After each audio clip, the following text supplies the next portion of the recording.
Hello, this is Anyaoku-Popoola with the Miss IJ's Kids Inclusive podcast. I just want to say thank you so much. We have been through, I feel it's the first quarter of the year, but we're going into the next quarter and we have really good information and resources for you as usual. Today, I have a very special guest from the continent of Africa, most especially from Ghana. And her name is Miss Rosalin Abigail. And I just want to say thank you so much for being on the Miss IJ's Kids Inclusive podcast and welcome to the show. Thank you so much. Thank you, Miss Rosalin. So right now you are actually in Ghana, right? If I'm not mistaken.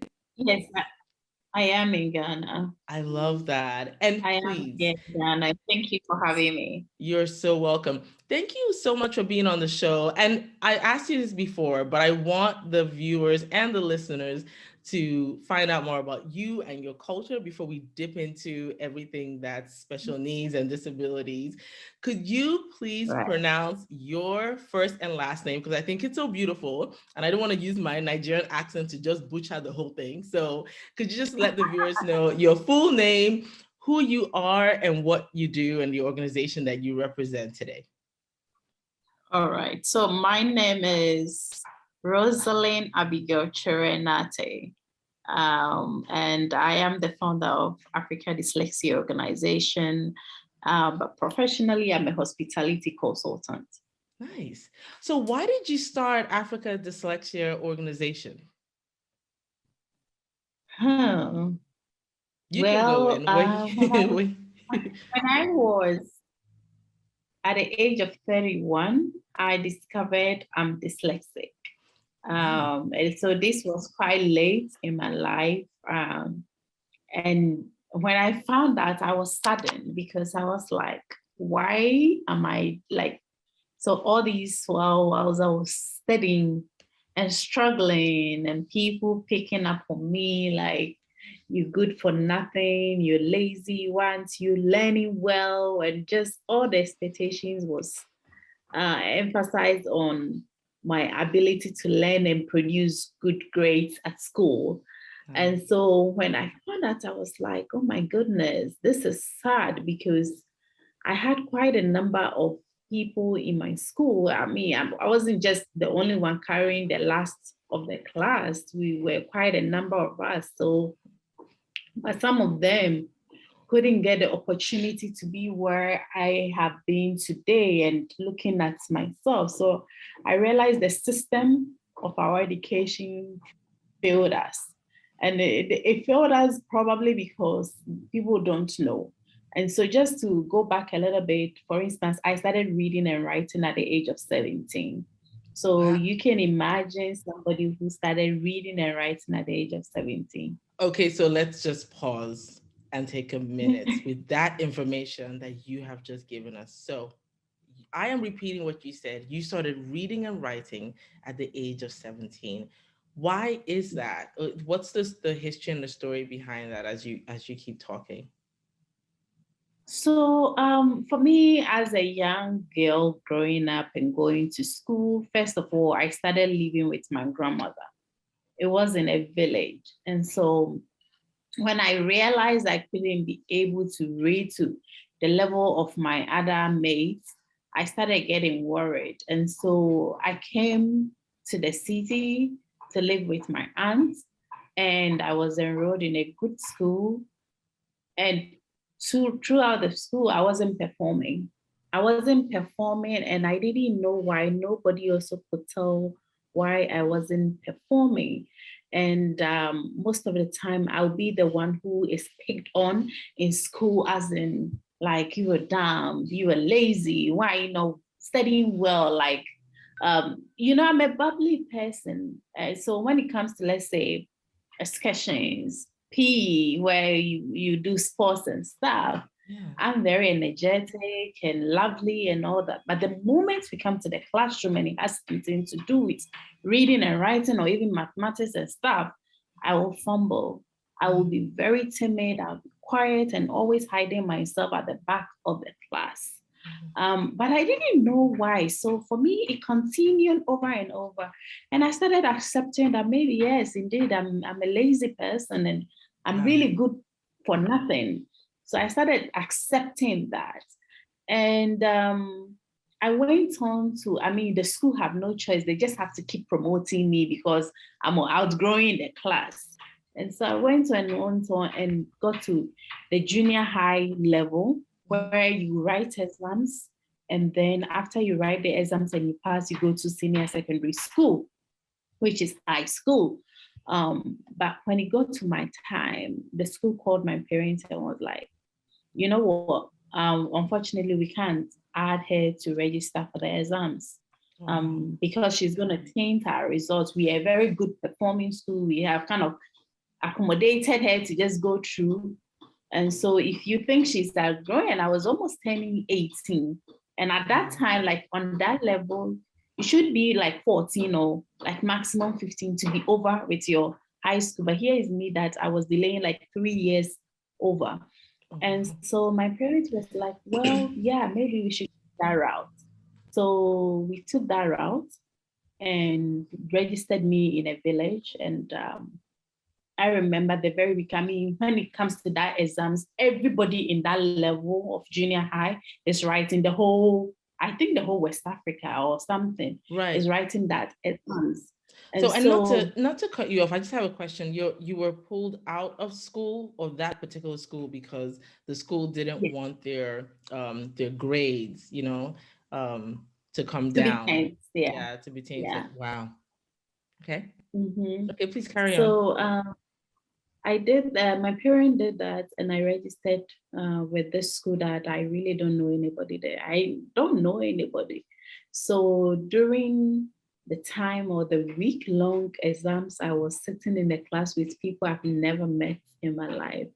And EJ, like when you change school in Africa, like I don't know, I'm sure it's everywhere. Like when you're a newcomer, how intimidating it is. Yes, and even this one here is not too. Yes. Mm-hmm. It's not like now you're even a newcomer, but you're a newcomer for an examination period. Like how? You can just even imagine what I went through as a girl, because people are questioning. These students are pointing hands. Who is she? Where is it? The uniform is not even the type of uniform I used to wear in my school. I'm wearing a uniform. So it's like the moment you start walking from your home to go to the examination center, everybody who knew you is kind of asking, why are you in this uniform?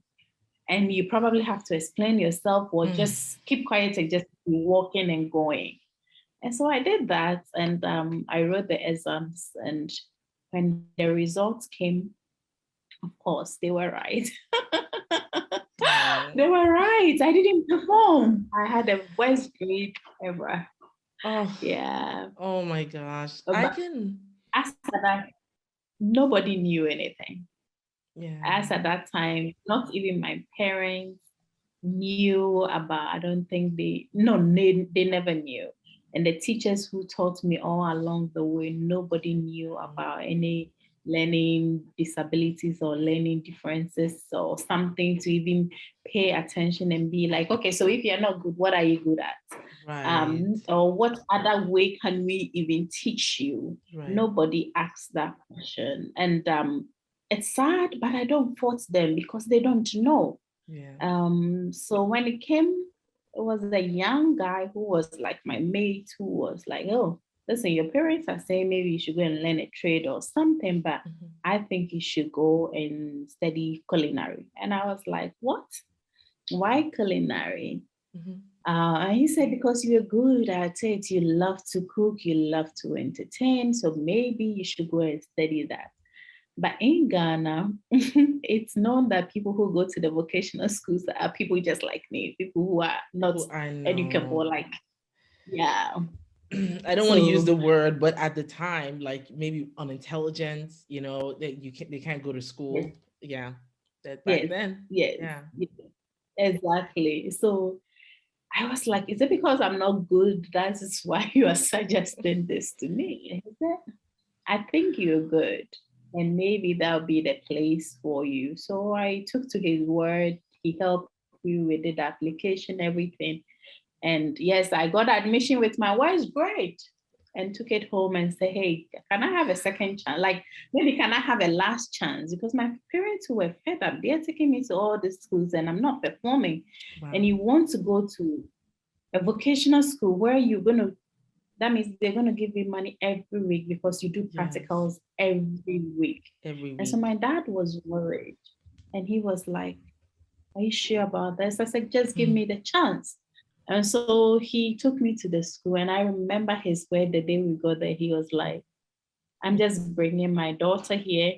I have no expectation of her. I'll just let her pass through your school. Because, I mean, you can side with him. He was fed up. And so he left me there and not knowing that was what I really needed in my life, an environment where things can be practicals, are taught in practical way. And I started performing to everybody's surprise. I started doing very well with this school. And I went through that for 3 years, came back into the industry, did very well in school, came back and started working in the industry. And then once I was 25, I enrolled into a bachelor's because now I'm a mature student. So I could sit for mature student entrance exams. And I sat for the exams. I passed and went to the university to study hospitality. I mean, still within the culinary stuff, like hospitality, tourism. And I went, studied that, came back, worked a bit, and I was like, you know what, I'm gonna start my own business. And I started my business gradually, and I was like, you know what, I'm gonna have to do my master's. Then I went on and got my master's also in hospitality. So it was during my master's that I found out that I'm dyslexic. And when I found out, I was really shocked and I was disappointed and I was sad as well because I felt like I was just one the few lucky people probably who are in my situation when it comes to Africa that probably have gotten over the challenge and somewhere. Maybe I'm living even below my potential of what I can be because no attention was given to me. So if that is the case, I don't want anybody to like go through what I went through.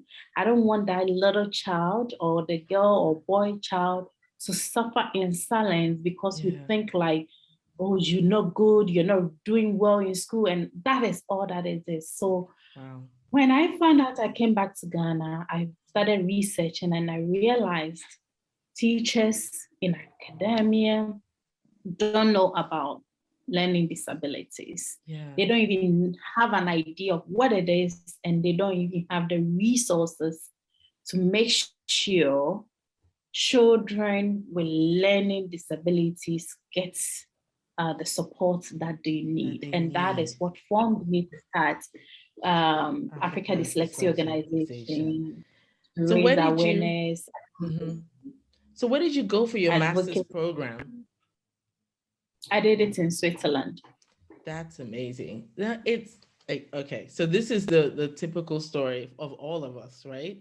We go to high school, or primary, secondary school on the continent of Africa, and then we go outside of Africa to pursue an undergraduate or a master's or a PhD doctorate, you name it. And then we realize we take our experiences from Nigeria and Ghana, and then you realize, okay, something is missing. And like you said, you have enough empathy and sympathy actually for, our culture, our upbringings, our family, people who don't know these experiences. And that just shows the kind of person that you are, not holding, a grudge or holding, that bitterness of whatever traumatic experiences you went through. I can only imagine going to a new school, and of course children can be mean sometimes, picking on you, but you rising above that and then coming back to invest in the country of your birth, trying to shine more light and awareness using your experience, founding an organization. I mean, I hope you really feel proud of yourself. I needed to just cut you off for 2 seconds because I want you to feel so proud of yourself. Like I could just cry thinking about what you said, but it's so important. And you have established this organization. So, my other question for you is, how were you able to navigate those emotions? Like you said, you actually officially got a diagnosis at, did you say 31 or was it 21? 31. Okay. 31. So I'm sure that you are an advocate for early intervention. Yeah. Wow. Yeah. How did you navigate through those emotions and how do you apply that to Oh. helping other families and educators really work on early intervention for their children or students who may have dyslexia?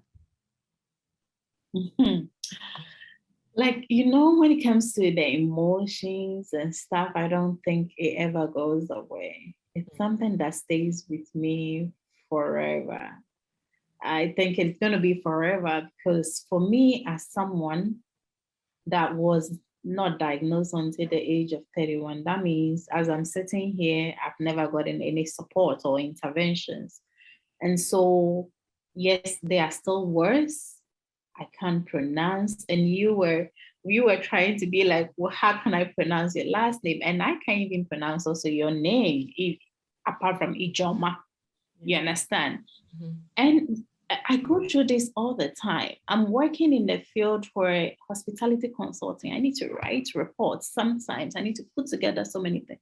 And that's where my struggle area is. And if you want to see my true emotion, it's when I'm writing on reports for a client or something. Come and see how my struggles will be.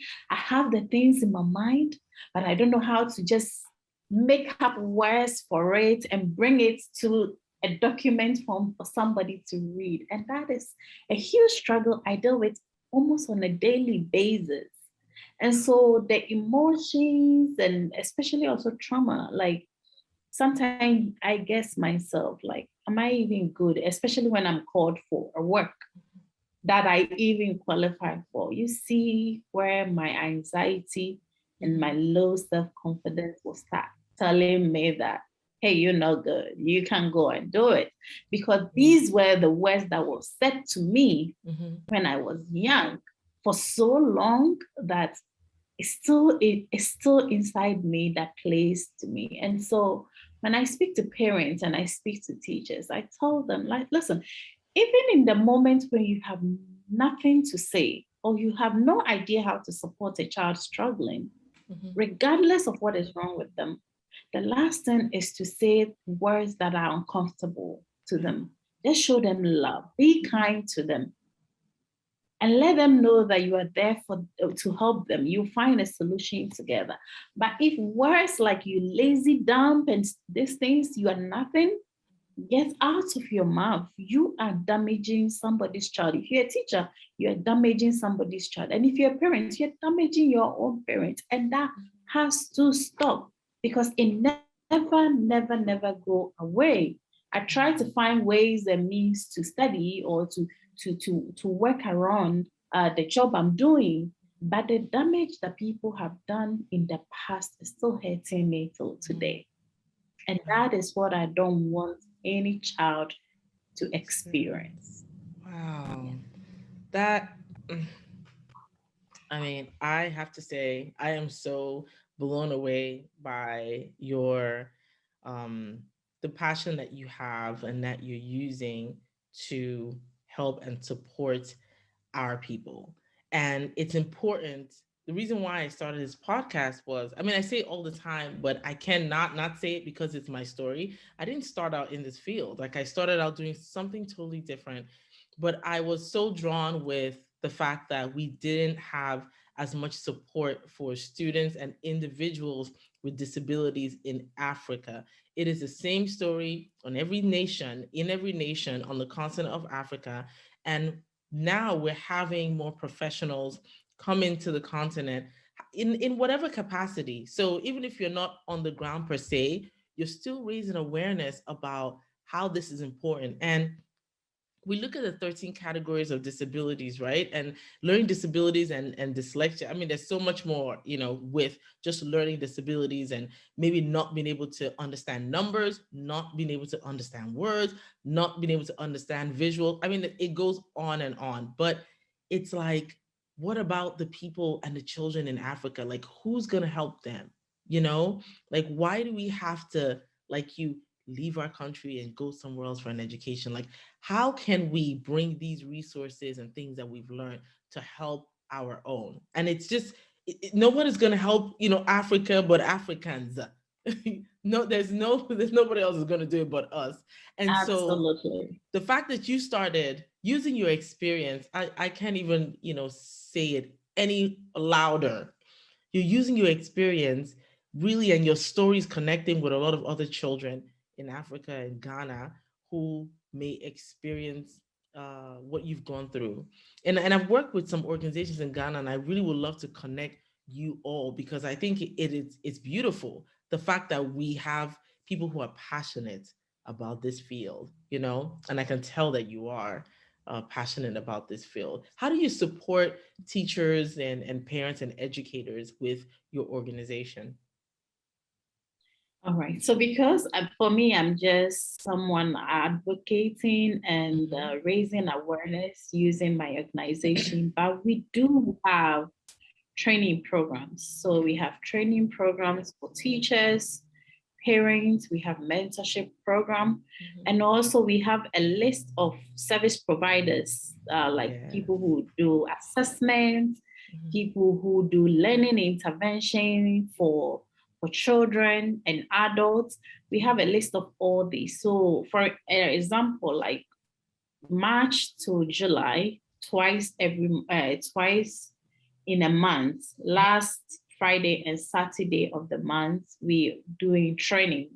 Nice. And so we've had the first session, which is in March, and we're going on to the second session, which is April 29th to 30th. So basically, this is a very packed training, bringing in experts from all over Nigeria, US, Canada, Ghana, into one group, and training people on the continent of Africa. It's not just for Ghanaians, but wherever you are in Africa, you can plug in, and it's free. Nice. All you need to do is just buy data and sit by your computer with your notepad and soak in this till July. And we're covering topics like dyslexia, dyscalculia, dyspraxia, all the learning disabilities. We are covering them. We're covering on how to do even informal assessments for students. And so parents can also join, even talking about how to handle emotional traumas and stuff. We're talking all these topics, and we have 8 facilitators doing these. These are professionals, experts in the field of learning disabilities who are rendering, and it's for free. Hoping that we target about 1,000 by the end of the training. That's amazing. Since starting Africa Dyslexia Organization, we are 1 year and 10 months now, but we have already trained 1,002 parents and teachers on how to even get the basic idea of learning disability.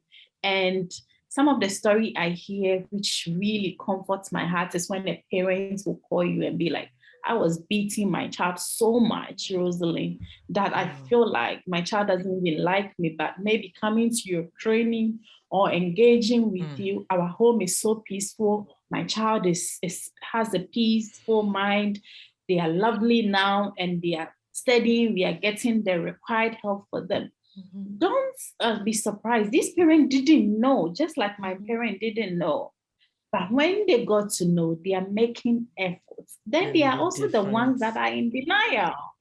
They are in denial that, dyslexia is probably sickness or something, and therefore they don't want to be associated with it. So the stigmatization is another thing that we are covering. Then we also have our Dyslexia Ambassador Fellowship, which we are just about to launch. Because it's Africa Dyslexia Organization, and we feel like every country in Africa needs to hear the message. We are looking for ambassadors in these different countries, where we'll put through a 5 to 8 weeks fellowship program, train them on what all the learning disabilities are, and then give them some form of resources to be able to go on radios, television, schools in their countries to raise awareness. So these are the ways we are working in Africa Dyslexia Organization. I mean, all the information that you spoke of, I need that so that I can share that on the podcast, I also have a foundation, but what we do is just support students to get enrolled into school because we want to have more, like you said, you probably didn't have any special education teachers to spot that you had dyslexia or see, oh, this student needs extra attention with A, B, C, D, E. So, the role of Miss Isaac Inclusion Foundation is to train as many teachers and just professionals to go into the schools. That way, no students with disabilities ever turned away. So this information we need to share. Like, I feel like we are at the cusp of, the attention getting noticed in Africa. And we have enough people who are passionate about helping students and individuals and adults. Whew, I can't talk about how many adults, like just like you, who feel Yeah. like they've missed their opportunity, but you are such a ray of positivity and inspiration to say, oh, if she was able to make something of herself, is how we would probably say it Then I in can too. Africa. Yes. Yeah, make Yeah. something of herself. And I'm only saying it because I know that's how some people might understand it in that context. But look, the things that you've been able to do now, something I want to go back to is the fact that there was one person, I don't know if you remember the person who said that you should go I into, do. oh my goodness. So tell me more about, how that The relationship is. person. Yes, because that, to me, I would say that that person is an angel in disguise who was able to Yeah. look at what direction you should be going in. And man, how many children in Africa, everybody wants to be a doctor. I'm not saying it's bad, be a lawyer, be an engineer, be this, be that, but not everybody is supposed to be in that lane, you know there was Exactly. one person who was able to spot that. So if you can just talk a little bit more about that, because that is the it's a very Yeah. good story. This person was just few months old. Like when I think about the whole thing now, I'm like, what an angel he was because Yeah. he was just few months older than me. And for my own parents or even the adult teachers teaching me couldn't spot anything relevant in me. And such a young man was like, well, I think this is what you're good at. And I feel like everybody, and that goes with the saying that it takes a village Yeah. to raise a child. I don't have to be your blood relation for you to pay attention to me. So if you are listening to this podcast, just know that it's not only your blood relations that you need to look out for. The girl Yes. selling the water by the roadside, the young man Yes. selling the coconuts, all of them, because you never know how our life kind of interconnects with each other. So this Yes. young man just went his way and be like, this is what I think you're good at. And that is what made me today. It was the best days of my life because Yes. I understand I'm somebody who learned by doing and Yeah. practicals, by seeing Mhm. and all that. And so that is why I excel so much in that school compared to all the schools that I went. Because now I'm practicing, I'm eating some, it's food I'm Yes. working with and all that. And it's amazing. He didn't even stop there. We are still friends. Like he's my best friend. Oh my So goodness. today, Oh, I um, love it. for, I he like to assisted draw. me do my Mhm. first TV. Mhm. Even before to go to university, I was working with a company called Empire Aviation, and they were from Nigeria. They wanted to set up office here in Ghana. So Mhm. I was working with them as their rep here in Ghana. They tried and tried, and they didn't get the license to move here. Mhm. So they were like, okay, maybe you should move and come to Nigeria. I used to visit Nigeria a lot Mhm. because of the company. So Mhm. maybe you should move and be in Nigeria. And I told this guy, like, hey, this is the opportunity. I need to move to Nigeria. And he told me, I think you can go and be climbing the ladder, changing positions and all that. But one day it's going to catch up with you. We are in Africa. We believe in certificates. Mhm. And so I think you should be looking at going to the university. Mhm. And so he was the one who drew my mind that, hey, you need to find a way to get yourself into university and get your first degree done. And I was like, but I don't have a bachelor, I don't have an SHS, which is a high school certificate to get me. And he said, but you are 25, you can stand as an adult student and I will help you. I'll teach you along the way and you get extra classes also in the school, sit for the exams, and I think you can make it. And so you see how he motivated me. And my dad was in the house. By the time he realized, I just brought him the document. Hey, I've gotten acceptance into the university. Just like that.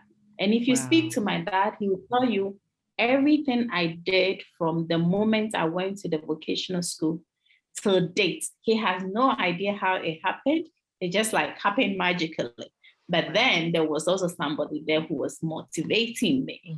And you see how that has come. Yeah. Oh my goodness. So your friend, I would say, was what a teacher would do, which we would call like, RTI, like response to intervention, is what your friend did. And RTI is so important. For those who don't know, it's a process where a person or a teacher and professional will see signs of learning difficulties or students just struggling. And then you interject an increasingly either intense or depending on what the student needs, giving them an individualized instruction or behavioral intervention. So RTI is huge. We have like teachers who they just do that. They just specialize in RTI because they're passionate about that. And that was amazing that he was able to do. And with RTI, students can succeed. And I like the fact that, because when you said hospitality, I was like, wow, hospitality, and she does Africa Dyslexia. In my mind, because we hadn't talked, I was like, what is the connection? Well, now that you shared it, I'm like, look at that. One thing was a stepping stone to another. Was an open door, Wow, amazing. So I have another question, and in terms of, because I like to bring it up, like what our government does right now in supporting even your organization, like, are there grants, are there funds, are there just things that the government can do to help your organization? So, and I say this because I feel to a huge extent, I will give Ghana its props where I need to give Ghana its props. I know we have this like Nigeria Ghana thing going on, but I like the fact that I have an organization that I just work with and consult, and we just honestly just partner and we share information. And we were able to, or the organization was able to get a special education teacher for a school. And the response which the government was able to get that done was quite quick, and I was very impressed with that. So, and I know everyone's story is different, but what kind of resources and help are there right now, with the government? And if there are none, how can we, help in those areas to get more funding and, just more support for parents and students? So when it comes to government, I think it's just everywhere in Africa. And this will not just be Ghana. I realized to get everything done in Ghana or in anywhere in Africa, you need to have connections. And so if your friend was able to pull that off within like a swift moment, I don't know what kind of connections he probably have, but this is what I have to say. When I started this work, the first thing I was interested in is, do we have an inclusive education policy? Because of the SDGs, Go 4 and Go 10 and all that. What do we have? What is Ghana working on? So I got a copy of it and I realized, yes, we have something beautiful, but it wasn't highlighting students with learning disabilities. It was more of the physical disabilities that attention was placed on. And so we raised the concern like, hey, so I started using, because I feel like anytime I tell my story, people connect with. So I paid a visit to the Ministry of Education. I shared my story and I got a really lovely woman, Madam Catherine, who believed in it and was like, we're going to make sure this inclusive education policy is reviewed.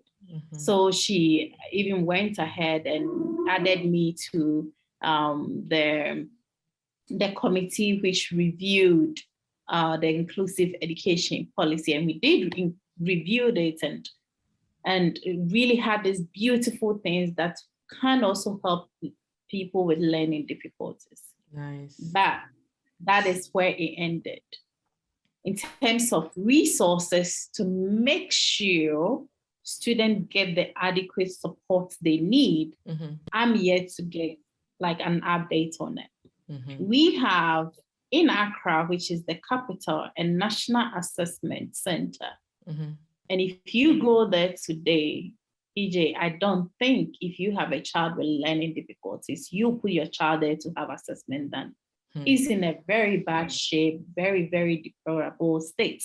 And we've been raising concern and asking that there needs to be allocation of budget to handle these issues, but we haven't seen the light yet.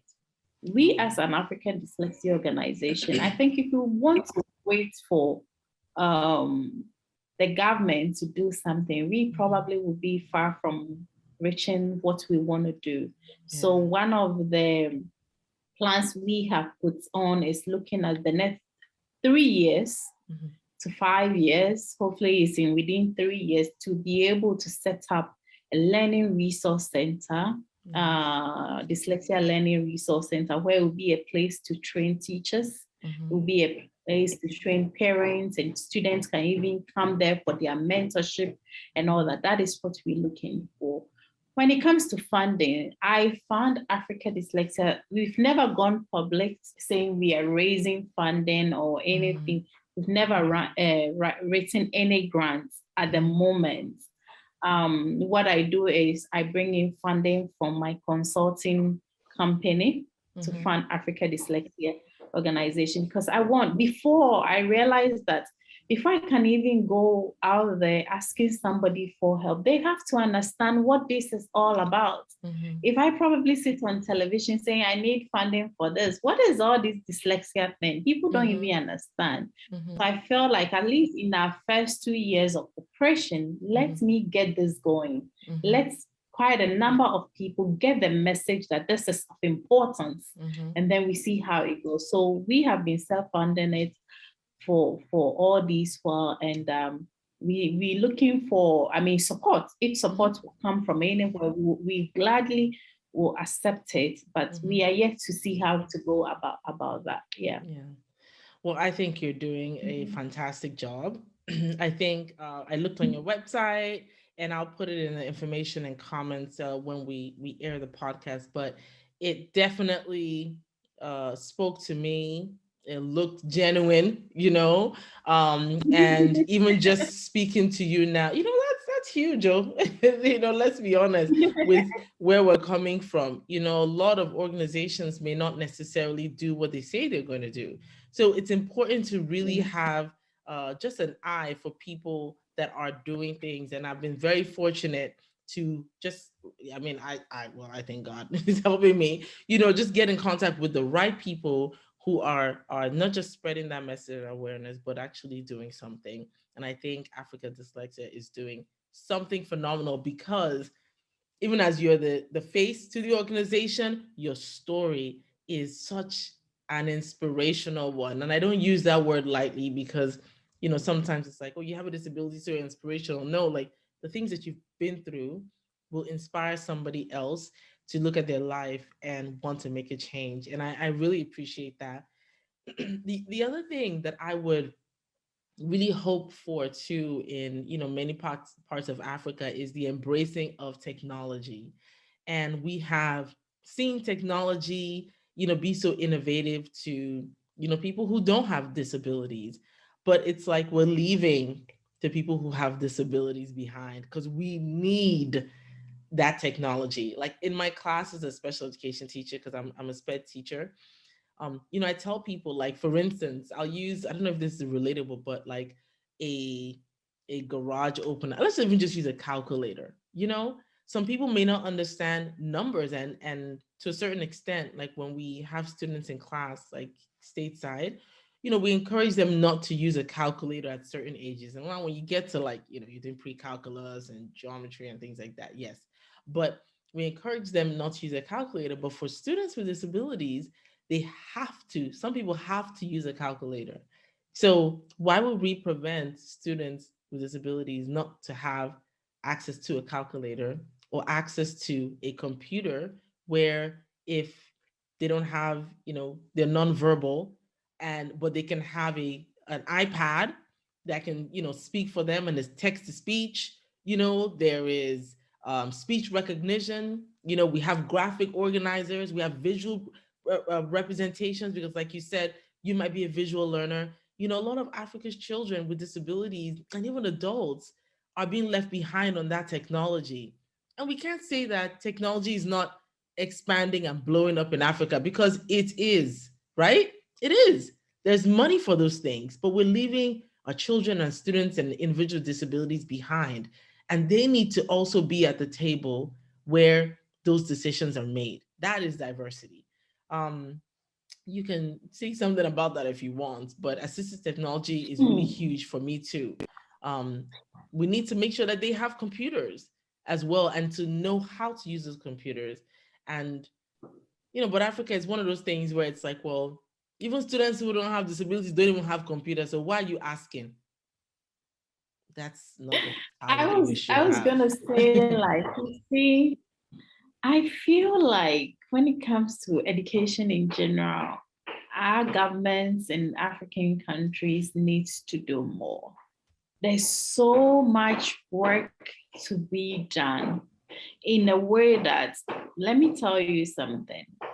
I've had teachers who reach out to me and they were like, okay, for example, I teach computer in a school, but as a computer teacher, we don't have a computer lab. And I don't even have a laptop myself. So what do? They draw a computer on the drawing board to teach the children. And so this teacher asked me, so what do I do if I find a student like you in my class then? That means I'm killing you, because whatever I'm doing on the drawing board, you're not going to get it. You're somebody who have to touch the computer. You have to use it to be able to know how you use it. But I don't have access to computer. And so the governments can just say that, okay, we agree. Let's give the student calculators. Let's give them computers, the students who can do like the learning disabilities. Let's give them all this. But EJ, that's where it ends. You're not going to make it available. And I wish that some of these NGOs who support the government, like the UNICEF and all the UN stuff and all that, they can pay attention to small organizations like us who can get the work done, go to the grassroots and get the work done. If there is a distribution of something on us to make sure that happens, but they won't even pay attention because they are focused on government. Once you know that the resources you are providing them is going into someone's pockets. This is sad, but it is the truth. So I would love, yes, like me, get me a computer that I can just, when you send me an email, I open and start reading to me, because that would be, I listen to books a lot. I don't read books, I listen to books. So if you ask me that, hey, I have this book and you don't have an audio version, I'm sorry, it's not going to be possible for me. I don't have to. But if I have a computer that reads to me, yes, then I'm going to be happy. However, also in Africa, one of the things is, if we start to introduce, even if there are resources, and we introduce these technologies to the kids at a very early stage, teachers are going to take advantage of that and really are not going to teach the children properly. So I would say, yes, the technology is important. We need to have it and we must have it.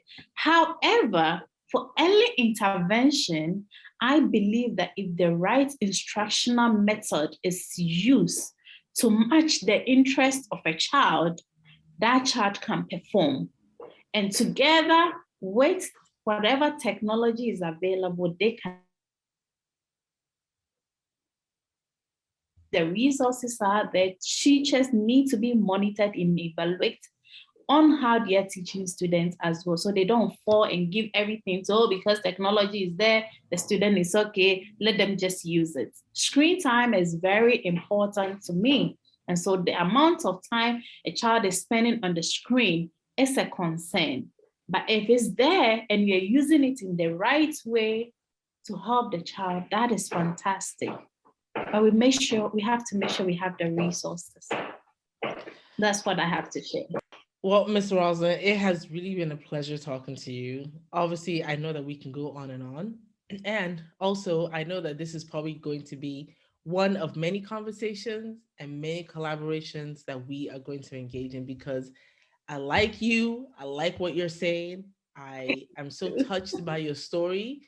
Obviously, you are the real deal. And like you said, you are a grassroots organization that is doing something. And we hope that the bigger organizations like UNICEF and UNESCO and World Bank will find a way to make sure that those resources are funneled to smaller NGOs and nonprofits who are actually doing the work. I mean, I've partnered with many organizations on the ground level, and I'm telling you, the work is a lot. It's a lot. They need funding, they need support, because you have other things, economical issues with Africa as well. You know, our poverty in Nigeria anyway, unemployment rate that used to be like, 16, 17% is like 34%. So you have unnecessary, and I don't say this lightly, but learning disabilities that probably didn't need to exist, because we just have all this other trauma inside our society and our culture that is causing, many of our younger people to experience things that they don't need to experience, if there's implementation and good leadership when it comes to, the support, public trust, and things like that. But that's a whole different podcast on its own. But I appreciate you being on the show. I really appreciate you, taking the time and sharing your story. And I hope that we're able to do more. And with the program that you have coming up, is towards the end of the year, is it? Okay. So it's running through to July. Okay. We have Dyslexia Global Conversation, which is also running through November. It's basically like what you and I are doing here. Yes. We host podcasts, videos with experts like you, parents to share, people who are dyslexic to share the experience. So that is also going on. And we're looking forward to also the Dyslexia Awareness Month, which is in October. We're going to have Dyslexia Summit. So maybe we could even invite you to be a speaker as well. We look for that. Absolutely. I am. Anything that has to do with students with disabilities, count me in. I mean, we are going to keep talking about this until the wheels fall off. Thank you.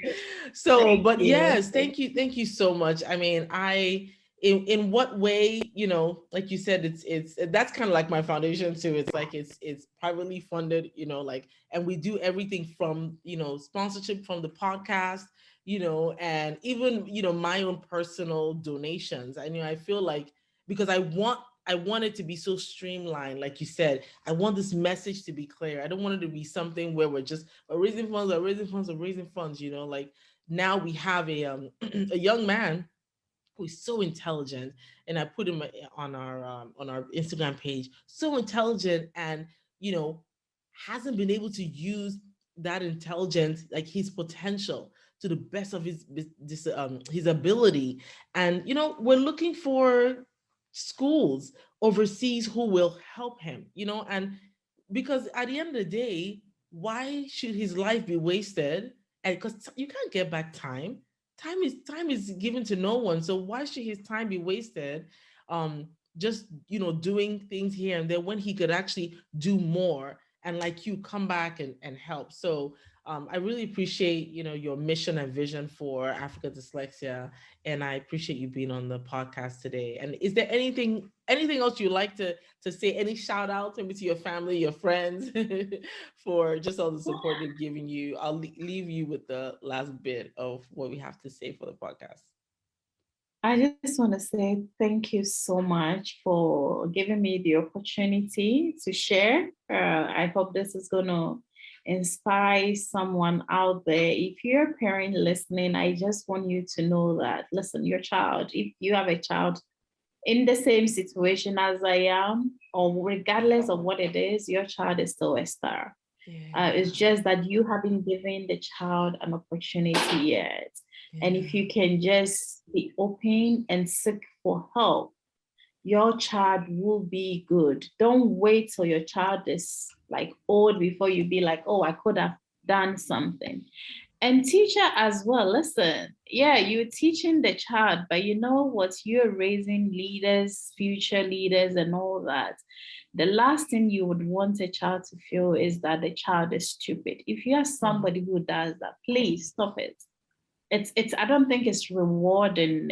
There's no blessing in that for you. Yeah. In the moment when you don't know how to say anything for the child, or even just give the child a hug and tell the child that, listen, it is going to be okay. Things are going to be fine. And that's all the child needs from you. So I would say that, and I just want to say thank you to the fantastic volunteers we have at Africa Dyslexia Organization. I can't do anything I'm doing now without them. They've been amazing, devoting their time and effort and everything in helping build this organization. And I can't wait to see what the next 10 years would be like with this organization, to take it around and make sure every child gets the support they deserve. Thank you, EJ. Thank you so much. You too. And the last thing I actually want to say, I know I said the last for you, but I wanted you to know that your name is strong. The name of your organization is strong. It really does speak volumes. And you did a good one with that. So I know that it's going to go places. So thank you, Miss Rosalin. Thank you too. Thanks for listening to Miss IJ's Kids Inclusive Podcast this week. If you haven't subscribed yet, please do so on our website at www.ijpopoola.com. Or if you want to write to us about topics you would love to hear covered on the show, the email address is popoloijelma@gmail.com, one word. And if you'd like to follow us on our social media pages, it's at Miss IJ's Kids. I am IJ Popoola, and you've listened to Miss IJ's Kids Inclusive Podcast.